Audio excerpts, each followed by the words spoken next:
Assalamualaikum warahmatullahi wabarakatuh. Perkenalkan, nama saya Nanda Destiaman, NPM 221000228. Di sini saya akan menjelaskan kembali materi yang telah disampaikan oleh Bapak Subelo, yaitu mengenai sosiologi hukum dalam 7 pertemuan. Maka dari itu, izinkan saya menjelaskan kembali apa yang telah saya pelajari selama 7 pertemuan ini. Baik, di sini saya akan menjelaskan mengenai 7 materinya, yaitu yang pertama tentang istilah, pengertian, dan ruang lingkup sosiologi hukum. Yang kedua tentang perbedaan kajian sosiologi of law dan sosiologi jurisprudence. Yang ketiga objek utama kajian sosiologi hukum. Yang keempat karakteristik kajian sosiologi hukum. Yang kelima kedudukan sosiologi hukum dalam lapisan-lapisan ilmu hukum. Yang keenam kontribusi kajian sosiologi hukum dalam pengembangan teori. Dan yang terakhir mengenal teori-teori yang dikembangkan oleh perintis sosiologi hukum.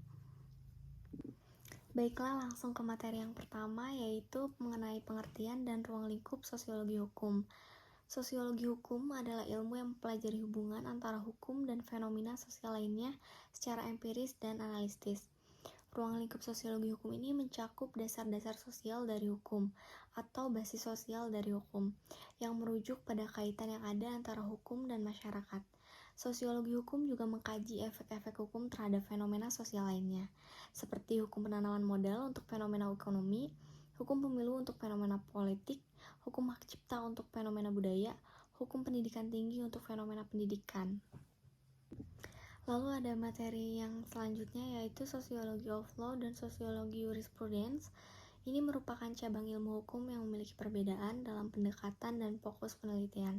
Yang pertama, sosiologi of law. Sosiologi of law merupakan ilmu sosiologi tentang hukum yang mencakup studi tentang praktek-praktek hukum, pembuatan undang-undang, penerapan, dan pengadilan.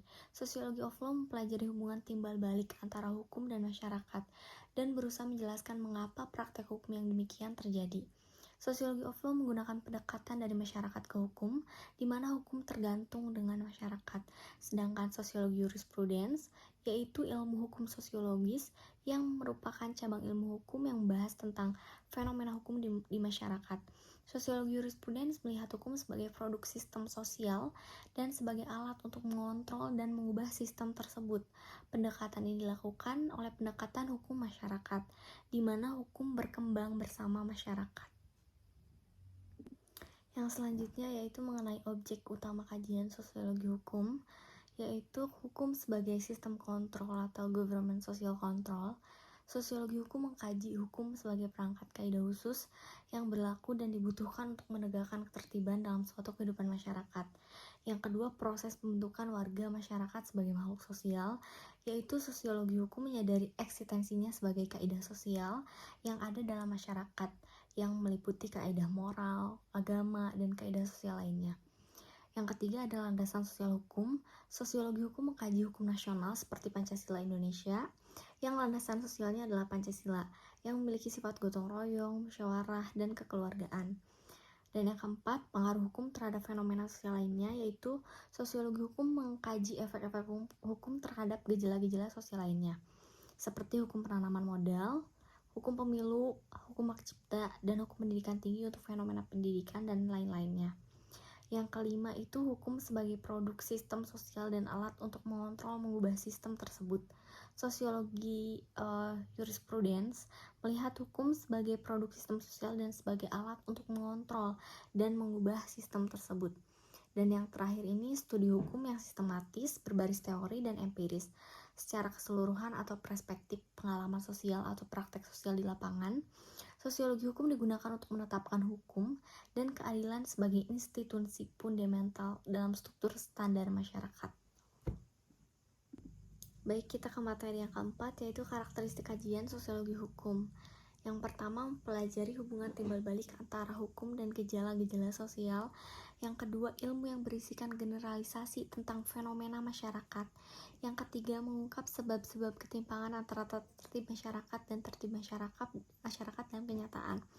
Ini seperti membantu mengungkapkan alasan ketimpangan antara tata tertib masyarakat yang dicita-citakan dan tertib masyarakat dalam kenyataan. Yang Keempat, ilmu yang mempelajari hubungan antara hukum dan sistem sosial. Yang kelima, ilmu yang membahas hukum sebagai produk sistem sosial. Yang keenam, ilmu yang membahas hukum sebagai alat untuk mengatur segala aktivitas manusia. Yang ketujuh, ilmu yang membahas hukum sebagai produk sosial. Yang kedelapan, ilmu yang membahas hukum sebagai produk sosial yang mempengaruhi gejala-gejala sosial. Yang kesembilan, ilmu yang membahas hukum sebagai produk sosial yang mempengaruhi perilaku hukum warga masyarakat. Yang ke-10, ilmu yang membahas hukum sebagai produk sosial yang mempengaruhi struktur sosial. Yang ke-11, ilmu yang membahas hukum sebagai produk sosial yang mempengaruhi sistem sosial. Materi yang kelima yaitu mengenai kedudukan sosiologi hukum dalam lapisan-lapisan ilmu hukum. Dalam lapisan ilmu hukum, sosiologi hukum merupakan cabang yang dipelajari interaksi antara hukum dan masyarakat. Secara umum, sosiologi hukum berada di antara hukum substantif, materi hukum, dan hukum prosedural, yaitu proses hukum. Ini karena sosiologi hukum mempelajari tentang bagaimana norma hukum diimplementasikan dalam masyarakat, serta dampak sosial dan budaya dari sistem hukum. Materi yang keenam yaitu kajian tentang sosiologi hukum yang memberikan kontribusi penting terhadap pengembangan teori hukum, yaitu yang pertama, perspektif sosial. Sosiologi hukum membawa perspektif baru tentang bagaimana hukum berinteraksi dengan masyarakat. Ini membantu melengkapi teori-teori hukum yang lebih tradisional dengan memperhitungkan faktor-faktor budaya dan ekonomi. Yang kedua yaitu analisis kontekstual. Ini menekankan pentingnya memahami konteks sosial dan budaya di mana hukum diterapkan dan membantu mengembangkan teori-teori lebih kontekstual dengan relevan dan realitas sosial. Yang ketiga, pemahaman terhadap perilaku hukum. Melalui kajian tentang perilaku hukum individu dan kelompok, sosiologi hukum dapat membantu mengembangkan teori-teori yang menjelaskan mengapa orang bertindak sesuai atau melanggar hukum. Yang keempat, kritik terhadap struktur hukum. Sosiologi hukum seringkali memberikan kritik terhadap struktur hukum yang ada, mengidentifikasi ketidakadilan atau ketimpangan yang mungkin terjadi dalam penerapan hukum. Hal ini dapat mendorong pengembangan teori-teori hukum yang lebih inklusif dan adil. Yang kelima yaitu pengembangan metodologi. Kajian sosiologi hukum dapat memberikan kontribusi dan pengembangan metodologi penelitian yang lebih canggih untuk memahami hubungan antara hukum dan masyarakat. Secara keseluruhan, kontribusi-kontribusi ini membantu mengembangkan teori-teori hukum yang lebih holistik, mempertimbangkan dinamika kompleks antara hukum, sosial, dan budaya di masyarakat. Materi terakhir yaitu mengenai motif berpikir kritis Peter Leitwitz-Berger terhadap peristiwa konkret, yaitu yang pertama, desentrasi. Berger menekankan pentingnya desentrasi. Ini memungkinkan individu untuk melampaui sudut tentang pandangan pribadi dan melihat peristiwa dari sudut pandang yang lebih luas, termasuk aspek-aspek sosial, budaya, dan politiknya. Yang kedua, analisis struktur sosial. Berger mendorong individu untuk memahami struktur sosial yang mempengaruhi peristiwa konkret. Ini termasuk mempertimbangkan faktor-faktor seperti kekuasaan, hierarki, nilai-nilai budaya, dan institusi sosial yang mungkin berpengaruh bagaimana peristiwa tersebut berkembang. Yang ketiga, mengenai keterlibatan dalam refleksi kritis. Berger mendorong individu untuk terlibat dalam refleksi kritis terhadap peristiwa konkret, yaitu untuk mempertanyakan asumsi, nilai-nilai, dan keyakinan yang mendasari pemahaman mereka tentang peristiwa tersebut. Ini melibatkan penelusuran implikasi sosial, politik, dan budaya dari peristiwa tersebut. Yang keempat yaitu kesadaran sejarah. Berger menekankan pentingnya kesadaran sejarah dalam menganalisis suatu peristiwa konkret. Ini termasuk memahami konteks sejarah yang mungkin mempengaruhi perkembangan peristiwa tersebut, serta melacak pola-pola dan tren-tren yang mungkin muncul dalam sejarah. Dengan mempraktikkan berpikir kritis dalam konteks peristiwa konkret, individu dapat mengembangkan pemahaman yang lebih mendalam tentang dinamika sosial, budaya, dan politik yang mempengaruhi dunia di sekitar mereka.